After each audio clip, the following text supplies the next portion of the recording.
Lol. What? Omni okay. Warlock. Yeah, they just basically did the same opening as what MP did in the first game. They picked the Warlock and the Omni. So it's just safe, mirror. though. Yeah, Yeah. just a mirror. So if one other team does the strat all the time, and I would say NP definitely does it more than other teams, then Yeah. they surely know the counter, right? You'd hope so. Justified. I wouldn't say Veno beats Omni in a 1v1 really, because Repel, I mean, it's much lower duration than it used to be. But you still struggle, like any melee hero, I guess think you would. is going to struggle against Veno. You'd probably just max Poison Sting over Gale, I would say, or maybe go like 2-3, maybe. Maybe you if can. that's I too think crazy. you can go for the wards against That's a good Omni point. and just push the lane and just get the tower early. It's possible for him to do that. And they banned out the Rubik. Pretty good hero, like I mentioned, against Warlock. Easy to steal his spells. Very useful, just in general. Yeah. And the Dark Seer ban as well? It's a That- very common Phoenix offlane hero. Yeah, Right. Darkseer Just taking away is from very him. good with Warlock for two reasons. Number one, you have the vacuum into the rock combo plus the fatal bonds, and number two, it's because he's like a hero that keeps the lane pushed out. I mentioned before, like Warlock, when you draft Warlock, you need heroes that push the lane so that you can actually go to the tower and fight and use your rock to take an objective. So Darkseer allows your team to do that, apart from the vacuum combo. Plus, it's very early game fighting, which fits perfectly into what MVP does. They'll grab like a melee core, throw an Iron Shell on him so he does way more damage than normal, and Surge as well so you can actually kite, get out of fights, re-engage, Yes. get Surge out, against re-engage. Veno seems good. Yeah, maybe not in that case, but I like your giggle. I could just listen to it on loop at this point in time. But I'm waiting to see where this one goes next, considering it is MVP, not necessarily running out of time. But what would you think their thought process is now? You've got Warlock and Omni. You've been very, very kind of boring at this point in time. In fact, excuse me, we are waiting for NP's second. So they banned Alchemist. They've banned good choice. Mirana in exchange. I think they had to ban that. Right now, MP has pretty good damage early mid, but it's more AoE teamfight stuff. They don't have super good single target. So if they Disable. grab something tanky with Omni and Warlock, and that hero can do a lot of damage and stay alive, it could be really dangerous for MP. They need some like disable for the draw. Do you know if MP actually runs the Veno on all positions like EG? Do they like jungle the Veno, or it's just I'm pretty sure they could easily. exclusively MSS hero? I feel like those two supports, SVG and Rose, I feel like they do alter a lot of things like that. Like they can definitely change But it I've up. not seen them like play really greedy, like have like someone jungle early, like just like play really greedy and have guess. like a dedicated jungler to get levels. Like Veno jungle is like super good.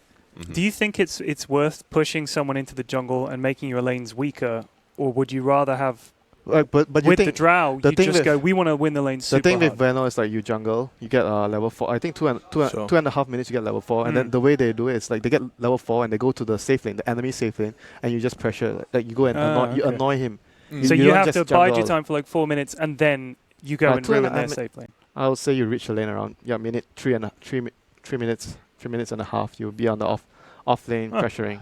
I don't think you should like 24/7 jungle. Right. Yeah. Yeah. Just get lost in there. Witch Doctor, we were singing the praises of Witch Doctor earlier on, Kevin. We were saying, was it your words suggesting he was one of the best in the support role? In tri-lane situations, yes. Just because cast can bounce between hero to hero to hero to hero. He gives some heal as well, which can be nice for trying to play out against your opponent's heals as well. Maledict, not too bad. Yeah, it's okay. It's It's good. like a very flexible support because when you're under pressure, you like if your lane's getting pressured, you can choose to go for the Voodoo Restoration. But if you want to pressure like the off lane, you want to get kills. Like if it's a lone hero, you always have the option to go for the Maledict. Yeah, he's good. He's one of my favorite heroes, and I mean his ult can be fight winning because you could just sort of plant your ult down, and you can if they're pushing up into you. Like let's say you're at the top, and say, "Oh God, Slark, jeez," and Undying. Like MP is very very obvious about their intentions. They have like a core Veno or a core Undying, probably a core Veno Undying dual lane, Witch Doctor Drow. They're just gonna have a lot of sustain to push. And for MVP, they're gonna need. They already have a lot of team fight with Warlock plus Omni Knight, so they're gonna have to defend their towers this game a lot. Like Slug is still pretty good against all their heroes. MP's heroes are not very good at catching Slug.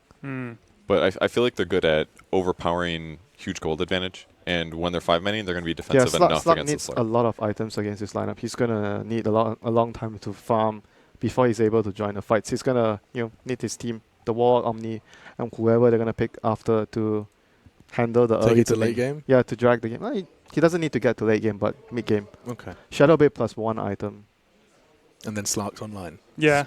Usually Shadowblade, Echo Saber. This game he might need more than that because MP's like aggression will be really really fast. Is it too crazy to go Blink Dagger this game on Slark and do like Blink Pounce I actually with Purify? I always like Blink Dagger on Slark against Drow especially, but very little players actually do that. Mostly just prefer Shadow Blade because it gives you much more kill potential with the attack speed. Weaver. Ooh, okay. So NP really lacking disables. Yeah. Weaver can time-lapse himself. It's not the best counter against Veno, just because it's damage over time. You're not getting the brunt of it, just getting part of it. Might be an like a off-lane Weaver with a support Omni, like dual lane pressure. I'm not sure if they're gonna do that. It's pretty good. Like you can see the change of direction between the first phase and the second phase where in the second phase, MVP chose to go for very flexible heroes, very mobile heroes, Slug and Weaver. When they see MP building a draft around heroes that are very strong in the lane, but they don't have very good lockdown, so they can't catch heroes that are very mobile. Like the MP's chase potential and the catching people is minimal. Yeah, it's like very bad. There's literally you'd have to be horribly out of position and get Galed or some kind of downtown bongo to catch you. I mean, if you're a Weaver, you get Gale.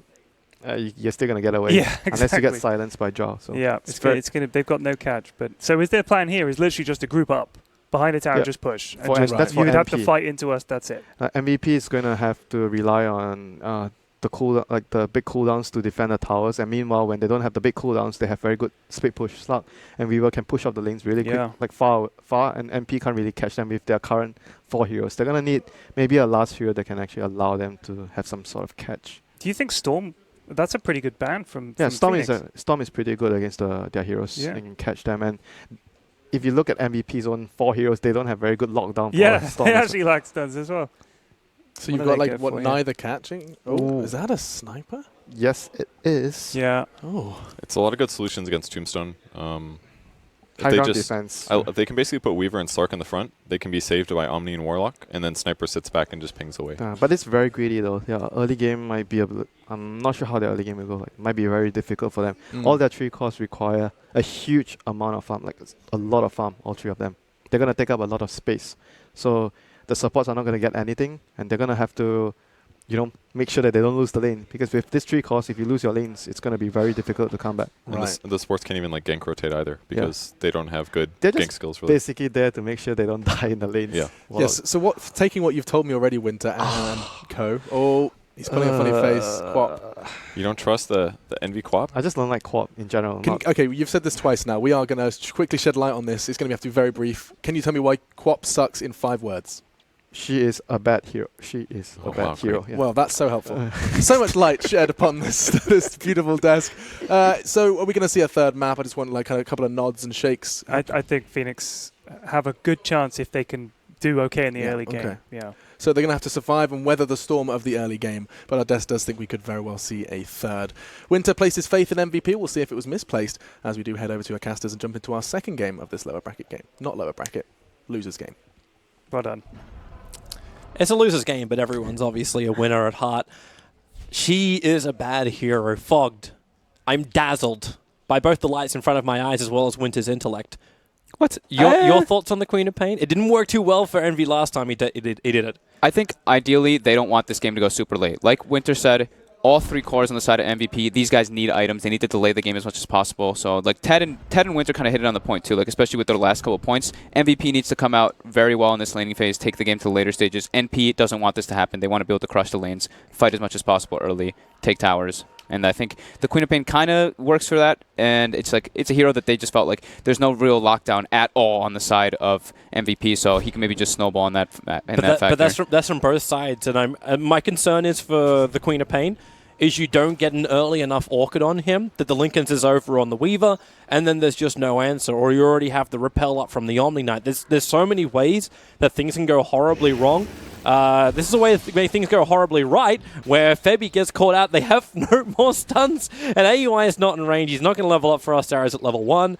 So they can't even reach him, and this is just going to be one of those games, right, where everyone walks away from each other and they just play a game of chase. I think we're going to see the same thing as last time from NP. They're going to do a aggro tri lane with a Venomancer short lane. They even already started running down to the bottom lane. They dewarded instantly. They took out the obs ward that was blocking out the hard camp from them, and they even put a ward down to block the pull camp. So I think we're probably going to see, well, not 100%, but we'll probably see that type of same thing as the last one. But MVP also have that kind of dynamic lane option too. Like they can just leave the Weaver on the bottom lane, put him with Febby to start with. Like, we were talking about it during the drafting phase, like, MVP's not limited to anything, even the sniper doesn't need to go mid. We were actually originally talking, like, what happens if you run that Slark into the mid lane instead? Like, go back to the old classic MVP, mid melees. But the matchup of Sniper versus Queen of Pain is just a little bit too hard to resist. Yeah, I still think, though, like MVP, I think they're going to struggle really hard in this laning phase. They need this to go well for them, but I think it's super hard. Like, they don't really have a frontliner for the Sniper, for the Slark, even for the Weaver. Obviously, the Repel and everything makes it a bit easier with your Warlock in the back lines, but still, like, these heroes, I'll keep saying it, too. These guys need so much farm on those 3 cores. Yeah. So it's up to MP to try and shut them down. Look at AUI, he actually went for the first put up in Cold Arrows. Yeah. He's trying to be the harassment against the Weaver, force out Shukuchi, because when that Shukuchi's down on Forev, you actually have kill potential in the lane. But Febby's right behind him, top lane, Velo. This is a good lane for him. In fact, this is actually a fantastic lane for MVP. It's the aggressiveness that comes from the Slark, but it's the early damage that also comes from a Warlock, which Venomancer cannot contest. Yeah, definitely a very smart lane setup doing the dual lanes for MVP. They even they did find that ward that was blocking their pull by putting two sentries down, but SVG very smart, just constantly walking over and body blocking it. So that's something they have to make sure to keep doing so that they can keep the lane equilibrium going their way and also be sure to be able to pull the side and get as much XP. EE? Should be fun, right? He doesn't have Blink Dagger, and that's the only reason why, like, if you had a point up and take aim, QO would have a better chance of that. But he went headshot as well as Shrapnel, obviously, for the first points in a Sniper. Yep. But he stood his ground. He most definitely stood his ground up against QO. But he's now burnt all his consumables, and apart from one shared Tango, and QO is in a very similar position. And they're both very far off having... In fact, they're both almost exactly the same money on the way to bottles. Yep, it should be a pretty trade-off lane here. I think QO should probably come out a bit ahead of it. But there is the Drow Aura for Envy. But it's all about the lane positioning here, and we'll see if they do actually decide to do like slight rotations. Maybe the Warlock just comes over and bullies Envy just for a moment, but I think he should probably just stay more so in the top lane until Slark gets some more levels. But as I say that, he does walk toward mid. Yeah, he also needs to make sure Slark can get those levels. A dying Haste Rune. He's only level 1. If he runs towards the mid, the Warlock is sitting behind. Dubu is level 2, so he's got both Fatal Bonds as well as Shadow Word, so he actually links Envy up with the Creep Wave. Lots of pressure. Yep. And that's enough. But Undying's now back onto the bottom lane. But you can go on Forev. Forev knows the Sentry Ward is there because of the D-Ward that happened previously. Shukuchi gives him enough distance. You don't have Decay off cooldown for Savage just yet. So Forev will have to use that salve of his. They're accomplishing what they want in this aggro Trillion, though. They're keeping the lane pulled back. Obviously, they're pulling the side to constantly be able to split the levels and keep the lane at a good spot so they can farm, and it doesn't let the Weaver farm. So the pressure is there from NP for sure. Is the sacrifice worth it, though? Because now the Slark...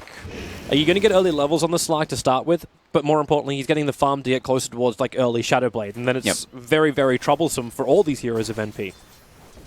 Yeah, they're even making sure to farm the Veno wards, too. Because MSS, as soon as the Warlock left, he started putting some points in it to try to pressure the Slark a bit. But Warlock making the movement back up there right away. I suppose that's the upside of having Warlock, such high base damage. Killing off those Plague Wards is not really that much of a problem for him as a support, which frees up the Slark to focus on farming or potentially killing. Yeah, and it's great that he doesn't have to worry too much about getting like extra farm or extra regen or anything on the Slark in the early laning phase. He can just get Shadow Worded up after he burns through his tangos, which he did early on. Oh, this bottom lane, it's really pressuring this Weaver. He has 5 CS. It's not a lot, but now at least he can farm underneath the tower. He's still got Febby behind him in case times get rough. And by finishing up the full magic wand, he's got an answer to this decay spam that's coming from the Undying. Yeah, but they're going to just... The thing is that they're being very smart. Like, in the situations they notice, they're like, okay, we're going to push it into their tower, and then we're going to pull the side and deny a full creep wave. Push it in, pull it back, constantly just rinse, repeat, make sure they spread experience as much as possible, and make sure the Weaver doesn't really get too much of anything. A couple CS under the tower, sure, but 6 CS, not where he wants to be, but the trade-off is the Slark has 30. Yeah. He has 30. The Sniper is 7 ahead of the Queen of Pain. Because this is around the same time as we saw Eternal Envy rotate before. As but he'll get the Gale on Dubu. So Dubu does the wise thing and just TP straight back out again. Velo's going to cut his way to freedom. Now, I'm very concerned about like just Eternal Envy's timing. Now, you look for the Queen of Pain first rotation. He did it too early with the Queen of Pain previously. This time around, he's a little bit behind QO. Like he's half a level, if not a full level behind QO at the moment. That one Fatal Bond rotation by the Warlock actually really pressured him super hard. because he had to go back, he had to wait for his bottle, and then QO obviously getting the double Wraith Band, he's able actually to match up versus that Drow Ranger aura with the Queen of Pain. Looks like they're trying to make a play for top for Velo, but I don't think that this is going to work. Yeah, he's got Pounce, he's out. Well, this is another reason why we're looking at Slark to be picked up in the mid part of the draft. This is because there was, again, like, no real lockdown, and Slark just thrives in such a scenario. Yeah, 2 lanes definitely going highly in favor of MVP right now, while obviously the Weaver is being sacked quite a bit. But, I mean, that's kind of okay, right? You want your Slark to be free farming, you want your Sniper to be farming. Weaver can just catch up by the split push. You don't want AUI getting caught out like this. Purification on bottom lane. He starts his TP, so AUI will survive. Goes all the way back home. I think this is like actually the best situation that could happen. Like your Weaver being pressured like this is fine because later on he can split push freely. There's actually like no way of them killing him in like the lanes when he's just doing the split push. And it's MP that has to rotate first, right? Because you got QO's about to attack into the mid tower. Zubu's not too far behind in level, so then you're also going to have that big ultimate. The panel was saying like maybe MP know the answer to dealing with a Warlock. At the same time, they also understand how much respect they have to give Warlock when he hits that level 6. They planned their entire Game 1 win around that momentum shift, which comes with a Warlock rock. Yeah, I mean, Dubu's finding his levels too. Like even though he's kind of like walking around between the mid and top lane, he's already level 4, 6 minutes. It's pretty decent. Rose was looking for the ward that Dubu put down. Juked him out, walking up the hill there. And look at Dubu. Look, he walks up and just fatal bonds Envy. Not feeling any pressure right now. Oh, why would you? In fact, at the moment, like your Sniper is rotated with a double damage into the top lane, hoping that Savage just comes far enough out that he can be like ensnared up in the leash of Valor. He does kind of seem like he knows something's up. Like the Warlock taking the mid lane, that's kind of a telltale sign that there's a rotation happening. It's either that or you think the Sniper's just gone jungle. Like that's the other thing. Maybe he's pulling and farming. They don't have any vision deeper inside the MVP jungle. They're mirroring each other's movements. Envy moves bottom. The Sniper goes top. The 2 supports take mid. This rotation timing, though, of Envy's really good, but that gust from AUI, it really needed to connect. QO's now down the Gale over on Febby, but the Scarab Beetles, MSS, losing armor quickly. The TP out, the Fatal Bonds connects them. MSS will drop. And AUI is being assassinated. He'll go down to the Sniper. Eternal Envy will bail out. He didn't trigger a single ability in that gank, which was meant to be initiated by MP. Well, what did we say that MVP needs in this game? They need a good laning start, and they're getting it right now. So this is looking a bit scary for NP. Obviously, it's very early on in. They can definitely recover from it, but this is the tool that MVP needed to make their draft work into the mid game, into the later stages. What a fight for also Dubu to be involved in. Half a level away from his level 6. Mana is an issue for him at the moment, so they'll probably have to reset shortly after. But MP's got the push. There's tier 1 tower. I mean, MVP's got the push. MP's got no counter push to stop this. So the first tier 1 tower is going to drop 8 minutes, and it's to the team that doesn't actually have the draw. Yeah, there's no deep push, and then like once this like repel gets a couple more levels, it's actually like almost impossible to kill the hero that's repelled up. They have, sure, the Queen of Pain has pure damage, like there's physical damage coming up, and with the Veno on top too. But once Guardian Angel comes out, it counteracts even more. So it asks a question then, like Eternal Envy, we saw him build the Orchid on his Queen of Pain earlier today.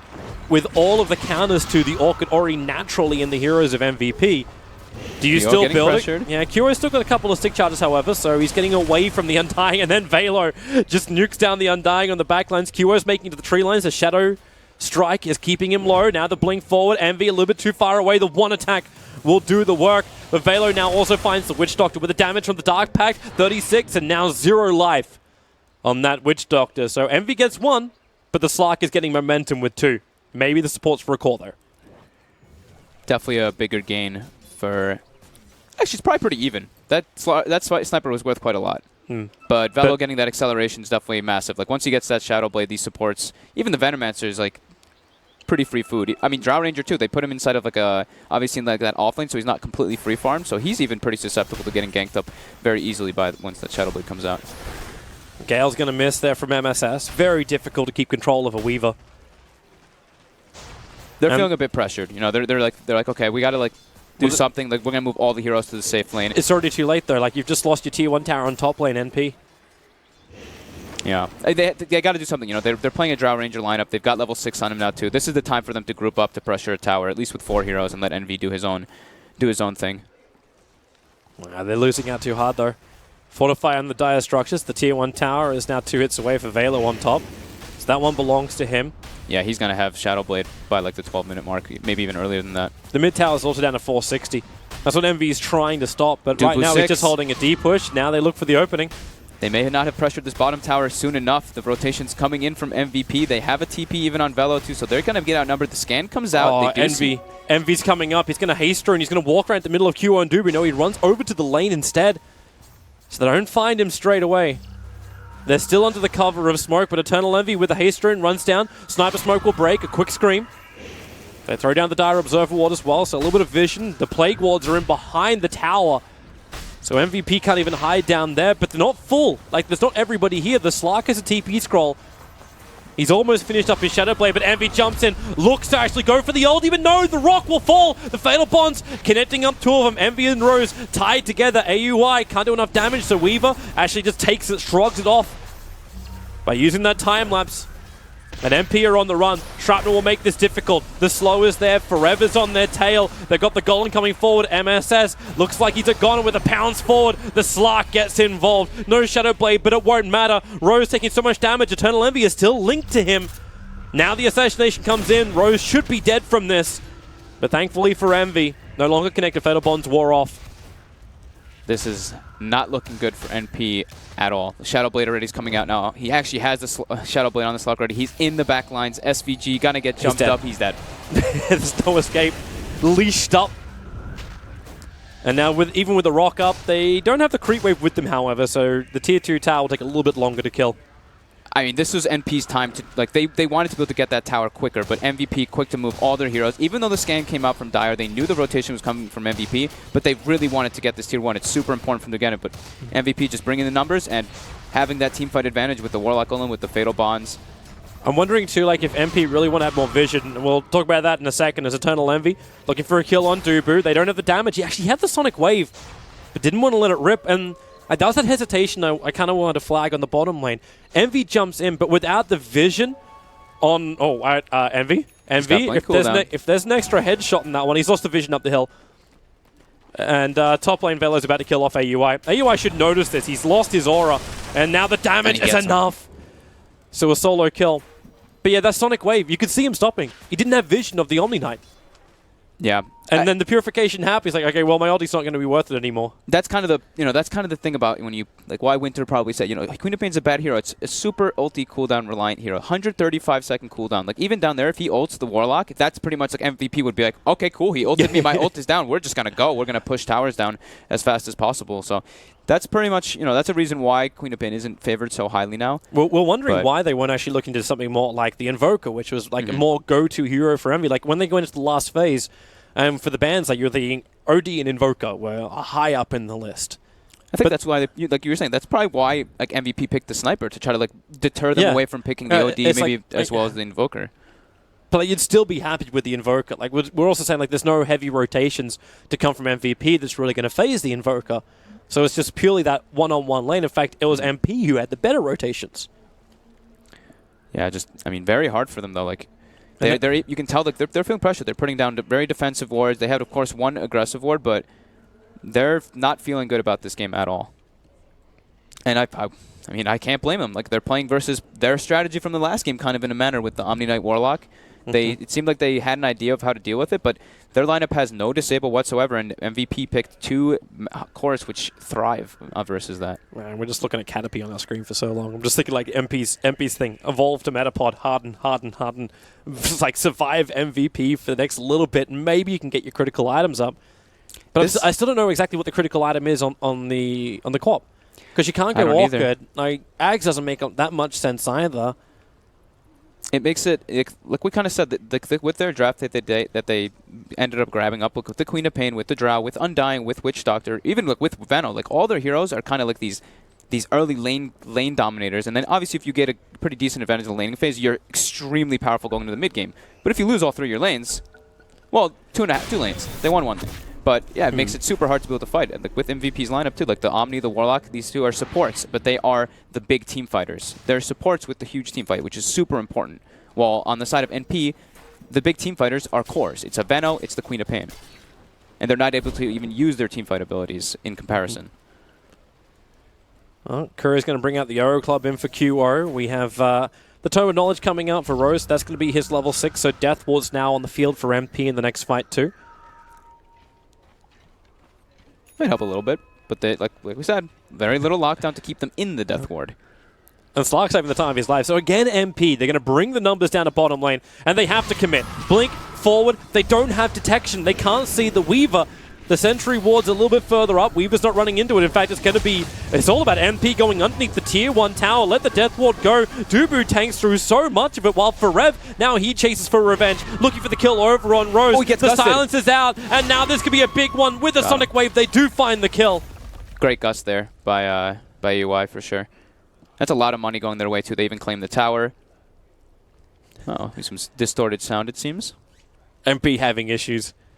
But that's huge for them. Like, yes, it took a long time to kill off the Warlock. Yeah, he's really tanky. But the AUI timing of Gust, that's the Weaver. One charge just wasn't enough, even with the treads. For a team that doesn't have a lot of lockdown, that's an olive branch right there from MVP. It's definitely a bit of a giveaway, but at the same time, they are getting something out of it. It's not like they're just like they committed too many heroes to the bottom lane and lost 2, and then they were like, ah, crap, we just need to run away. They're pressuring the 2 other lanes at the same time. So it looks very, very good for MP, but at the same time, I'd say it's even maybe a little bit MVP favored in a kind of a way, just because if they do claim this tier 1 if they claim this tier 1 mid, then it's definitely MVP favored. Otherwise, I'd say it's very slight edge to NP with that rotation. We're actually watching Eternal Envy's perspective, and you can see it like he lost sight of the Weaver. Dubu gets initiated on, and he understands, like, they're here for the Weaver, and they just have to wait for that perfect opportunity. And, like, Forev kind of came to them. Blink, perfect. There's that gust timing from AUI, and the rest, as they say, is Yep. It was history. like 0.1 second, and he probably would have time-lapsed right away after that Shikuchi auto-attack onto Rose. But yeah, great gust by Aoi, and yeah, this is what they need to recover. Like, obviously, like, they are extremely behind in this laning phase already, like almost 8,000 gold in the favor of MVP. They need to 5-man. I mean, it's a draw lineup. That's usually what you need to do, but it's also a way to kind of bring yourself back into a game when the big ultis aren't down or when they're separated in that type of position. So after they take this tower, like, they're taking the tier 1 tower, they get 2 kills for the price of 1. You're losing your tier 2 on the top, and you're losing your tier 1 in the mid. Is it worth going back to defend this one, or is MP almost backed into a corner where you need to have something like Roshan, for example, get the Aegis, the Immortal, and then just ball it down? But then you're still fighting into a Warlock, right? So maybe it's too hard. It doesn't do enough work. I think it's too hard for them to really go for that Rosh. If they do try to go for that Rosh, especially in this situation right now, I think it's very obvious. Like, Velo's just constantly pressuring this top lane, the Sniper's pressuring the mid lane. If they see this Venom move from bottom lane, they're like, okay, they're going Rosh 100%. So NP's next moves are just kind of like sticking together. They need to kind of just wait for this Queen of Pain ulti too. That's like all their damage in this. MVP's moving over. They have a perfect Observer Ward. They can see AUI, and they probably watch the replay. They know that AUI did exactly this maneuver in the first series of the day. Envy mid. Or they could just catch out Eternal Envy. That's another option. Assassination, that's not enough damage. It's only a level 1 Assassinate right now for the Sniper. So AUI does the farm. The Observer Ward scats it out. The D Ward from Rose is too far off position. So now it's going to be the tier 2 tower in the mid lane just slowly chipped away. Yeah, this is smart. You know, they don't really have any obviously they don't have like something like a Beastmaster or something to like enable them to push much harder. They have a Sniper just peeping at the tower. They have a Weaver and a Slark. Oh, Weaver. He's running into the Sentry Ward. Paralyzing cast. There goes your Gust. And do they have enough damage before the silence wears off? Forev! Just enough.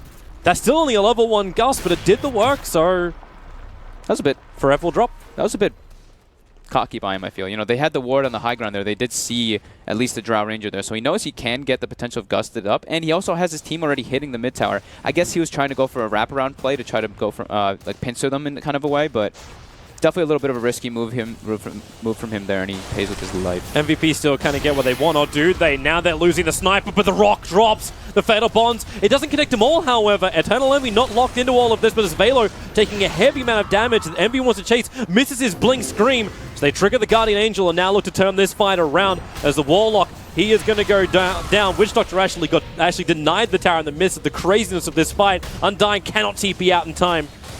MVP, just at the end of the day, way too strong. Getting chased down by Forev, the last auto attack. Yep. Forev shows up and he's like, oh, a kill. Thank you. But yeah, nice little deny there by Rose for sure on the Witch Doctor, but definitely a big game there from MVP. Obviously, they're going Roshan now. They have the big cooldown reliant team, and they used everything there. They used Guardian Angel, they used Rock, they used everything they possibly could. NP had a pretty good potential there going in, though. They didn't have the Sonic Wave, which was definitely like that little bit of burst that maybe would have brought Velo down. But yeah, just MVP leading the way here for sure. And it does seem like NV feels like he's kind of forced to maybe go for like a BKB. He's picking up the Ogre Club first, so not like a point booster if he wants an Aghanim. More than likely that BKB. Even though they don't have any lockdown, it's just he feels... They're coming in to contest Roshan. They need vision inside the pit. Eternal Envy. Roshan's really low. Envy just walks in. The sentry wards it down. And now it's actually AUI. Velo already walked out to initiate. And they're all getting hit with Fatal Bonds and the Dark Pact. The damage builds out so heavily. The Undying is dying to an Urn Charge, so he'll fall down too. And it's only MSS, the last sole survivor of MP, coming to contest Roshan. So 2 catastrophes of team fights in a row for MP in the space of 2 minutes.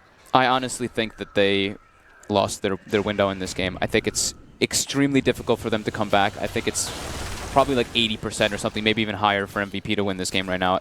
Like their ultis are going to be coming back up, and NP can't even fight into it when they don't have their ults. So they picked a lineup that definitely needs to win in the laning phase. They won one lane, but they got pressured way too hard in the other 2. And just look at, like, MVP's got incredible warding right now down in this game. They've got like 5 wards on the map in aggressive positions just to kind of more so lock NP into their base, just suffocate them even more. Yeah, nowhere for MP to come out and farm, so no items really going to arrive. Like, the Drow Ranger's going to get enough money to finish up a Shadow Blade. We'll watch that attempt again, but the movement from Velo was just too good. Yeah, gets right on top of AOI, gets grabbed up, Purification onto 3 Fatal Bonded heroes, and that's just like, they're all just straight up dead there. MSS trying to struggle to run away, but everybody else is already dead. The damage is done. Courier's making the trek out. It's actually coming in with the Shadow Blade to the mid lane. Instantly gets sniped out. And now Velo, he jumps in. He wants to kill. Rose goes for the Death Warp, but the Purification again does its work. Combining it with the Dark Pact, it's just so much AoE damage, and the Rock is still up, plus the GA. MP, they just can't fight. There's no damage to inflict because they got nothing that penetrates MVP. This feels like game. I think I think it is. I think they're probably feeling it as well. It's, like we all said it too on the panel, like this MVP draft is very good going into the mid and later game, especially if they come out good in the laning phase. It's extremely hard for MP to do anything. I think MP have bets down in their predictions. They need to have the plus 20-minute game in order to keep their hopes alive for compendium predictions. One last fight. That's kind of what it comes down to here. They've got Envy positioned in the back line with the Haste Rune. He's got Sonic Wave. He's only level 10, so it's not a level 2 Sonic Wave, but they're going to try to go for something. Oh, there's your nice Sonic Wave. It's going to hit Velo. He's away. The regeneration was enough, and their 3-hero Fatal Bond off. They have to get rid of the Scarabeetles. Blink away will actually save Eternal Envy, dodging the assassination. So the mid-racks, the melee is down. They cannot go for more MVP unless they want to go for tier 4 towers. And that's still pretty confident, even with the lack of Sonic Wave. Savage is still hitting a couple of dual decays, so MVP will not take the risk that they will back out. Everybody's just like full HP again on the side of MVP. Like this Omni Knight is actually putting in so much work. Now he's got a mech finished up too, guarding Greaves at base once it ever comes back. And they're just going to keep going. There's no point in them backing out by any means. They're just going to keep the pressure on. They don't really need to even worry about pushing lanes out. And there's that mid matchup, QO versus Eternal Envy. Like, you can be involved in the same, but the hero damage is just light years apart. And, like, QO has done almost double the amount of damage in team fights that Eternal Envy has managed to achieve. Yeah. I mean, this Slark is massive. Like, it's only 19 minutes, and he's got Shadow Blade, Echo Saber, and the Bastards coming out already. So he's way ahead of his timing that you want to be as a Slark. Well, here they come. Observer and sentries are down, so there's no easy way for Slark just to Shadow Blade in, but Philly doesn't care. He just walks up to the high ground anyway. It's like, oh, if you want to fight me, then fight me. Sonic Wave still on cooldown for 62 seconds. That's 62 seconds, way too long. So all they can do is Paralyzing Cast, Decay Spam, wait out the timing and make sure they don't get screwed over by MVP. And MVP don't want to force the issue either. They're waiting for 33 until Rock's up. Waiting for both ultis to come up. They've got the Diffusal now as well on the Weaver.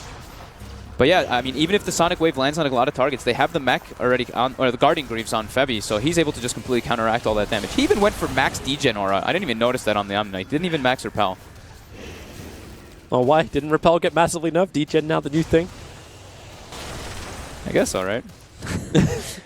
QR's gonna love this. He knows he wants to enter. Like, he gets like an S and Y after his Dragonlance. No Hurricane Pike. No need to work into something like a Manta. Just early stats, for sure. Yep. Rose peeks his head a bit too far. Peeped a little bit, but he's okay. Really, QO just wants to make sure he can get vision on the tower. Velo will tank the damage because he knows he can just back out. He'll have Purification if someone initiates on him. He's still got the Greaves. He's still got the Shadow Word regeneration too. Yeah, he's just giving high ground vision. He actually just walks up as Febby. Yep, so Kuro can do the work. And that tier 3 tower is dropping down low. Okay, Farev. Oh, Farev just slipped in through the rear. Envy wants something, but now he's actually going to die. The assassination's coming in. Eternal Envy's down. It's a double kill for Farev. And MP scattered to the winds and then rocked up. NP will lose game 2. MVP triumphing with a wonderful combo, a beautiful lane setup. The dual lanes worked. The rotations were nice. And they always seem to have a really good answer. Like NP, that multiple times they attacked the bottom lane, they were there, they were enforced, they were in good position, and they just got the better trade. Yep, you took the words out of my mouth, honestly. That lane set up by them was perfect, honestly. Putting the Warlock top gets the Slark pretty much free full arm. Thought we might see a rotation from NP, maybe moving somebody toward the top lane, but they looked like they just wanted to kind of just like keep their like aggro tri lane. It worked, you know. The aggro tri lane did pressure very heavily, but the other 2 lanes suffered pretty much too much. Yeah, I was always worried about that Slark. If you get the Shadow Blade up at a good time when you got it, and it was a bloodbath. Machine, this is your first time. We're actually going to go to a 3rd game on the main stream. Yeah, it feels weird. I'm actually quite uncomfortable now. What happens in a 3rd map? I've never witnessed this before. Well, I guess we'll all find out together. Yeah. Normally it's going to be a 90-minute Naga game, I think is that how it works? I know Winter is praying for such a thing because he really loves those climactic games at the end. Nah, they're going to ban it. I'll ask the Iceman right now. Thank you very much, though, Fogged and Toby. We'll be back with you for the 3rd game for the first time ever on the main broadcast. It has been certainly a bit of a one-sided affair up until this point, but MVP have found form, and that is oh so beautiful. I'm going to call you Iceman from now on. Are you cool with that? Fine. Sure. Yeah? Or Iceman La? Is that better? No? He's not happy with that. Okay, I've done it wrong. Either way, we can talk to... Is La? Yeah, no, that was fine. I'm just making sure I've got to get it right. Either way, MVP winning this second one. There were lots of things we outlined on here on the desk, of course, Pyrian and Purge joining the Iceman. One of the first things we did point out was that Slark needed to get... You gave him a shopping list, didn't you, Winter? And he got it. Yeah, he got his shopping list, and MP had a Queen of Pain. You know what? Can we quickly, like, we have more time now. He is right though. Yeah. Like okay. it was tough. I get it. I guess they thought MV can go in around the back and hit the sniper and everything like that. But I mean, didn't I say to Kev at the start? Let's see how important Fatal Bonds is. Turns out Fatal Bonds, good spell, sort of wins games. I think if they'd had the Warlock in this draft, it might have been completely different for them. But sadly. For MVP got it and did very well. So many times when Fatal Bonds would hit 3 heroes, you drop Shrapnel down, and all of a sudden all that damage gets amplified, and someone dies way faster than you expect. And the GA. And Guardian Angel is good too. And Quap's ultimate is on such a long cooldown. If she ever blinks aggressively and enemy heroes are there, she dies, because Slark could pounce her or